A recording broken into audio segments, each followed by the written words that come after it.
टूट गईल पलना के डोरिया ललन भुइया रोमई गुइया। टूट गईल पलना के डोरिया ललन भुइया रोमई गुइया। रोमई गुइया हो रोमई मोरी गुइया।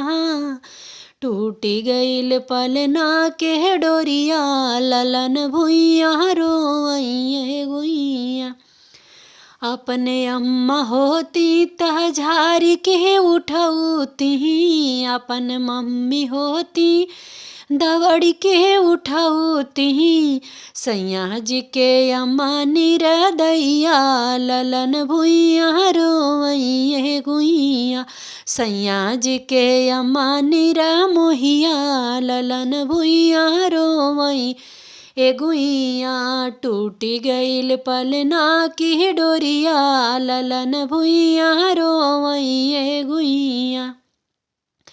अपन भाभी रहती तह दौड़ के उठौती, दौड़ के उठौती पिया दौड़ के उठौती। सैया जी के भाभी निरा मोहिया हो बलमा जी के भाभी निरा मोहिया ललन भुइया रोवैये गुइया।